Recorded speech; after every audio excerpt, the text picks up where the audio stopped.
Kleinpeter, LSU beat writer for NOLA.com, the Times-Picayune. I'm with columnist Ron Higgins, and we watched LSU's season continue to head down the tubes. They're 7-3, but they're on a three-game losing streak that makes it look like they're crashing and burning. And in a lot of ways, they are. The third straight loss by double digits, first time since 1966 they've lost three straight games by double digits. The defense gives up 38 points. They fall behind 24-0 in the last three games now. What is that? 101 points. So things not going well for LSU on either side of the ball. Brandon Harris threw 51 passes today. Leonard Fournette took a beating, rushed for 108 yards on 25 carries. But LSU was never in this game and still lost by 3 touchdowns despite getting back to within one at the beginning of the third quarter. Ron, it kind of the same old script as the last week. Absolutely. I mean, you come out and on your first offensive series, you have 5 penalties. On the kickoff you get after Ole Miss's field goal, you have a penalty. And then when Fournette has his 51-yard run, you have a penalty.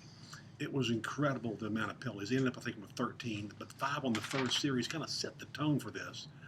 And at the end of the night, LSU had 502 yards, are the most worthless total offense yards in the history of football because none of them really mattered because most of them came after the game was over. And just believe me, this game was over. They got to 24-17, and then Chad Kelly led them on 2 touchdown drives. I think it was 80, 70 yards, and was magnificent. He's the SEC's total offense leader, and he showed why. He was unbelievably good.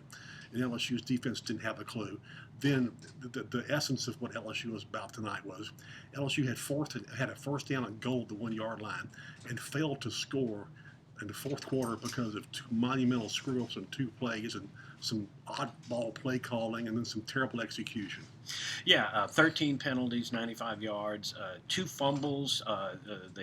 Four times they tried to get it in, and they only gained 1 yard the whole time after going backwards on 2 plays, and just looked totally disheveled.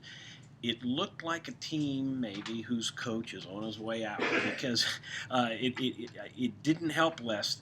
All the talk this week was how the big money boosters got together and are fed up with all the mistakes and how bad LSU looks and the lack of an explanation after the game. He was classic today with a lot of gobbledygook that I spent some time looking at over and over again, trying to figure out what he was saying, but he didn't help himself, and I think this really greased the skids. Absolutely. I don't want to say LSU's players mailed it in, but they definitely called for FedEx to show up and pick it up. It was a terrible performance, and it's unfair a lot of times when after the game we have to talk to players to try to get an explanation from them of what happened, and we have to ask the questions. But if their coach doesn't have the answers, how can we expect them to have the answers? And they don't. They give stock answers. We love Les. He's a great coach. We have to look at the game film, whatever. And LSU's offensive players didn't bother showing up for the post game because they didn't show up in the game. So, awful performance. I hate it for all the LSU fans who came here and wasted their money on this trip. They could have stayed home. Yeah, it was quite a bad effort, and we'll follow LSU in its season finale at home against Texas A&M. We'll be there. Stay with us on NOLA.com. For Ron Higgins, I'm Jim Kleinpeter, and we'll see you on NOLA.com.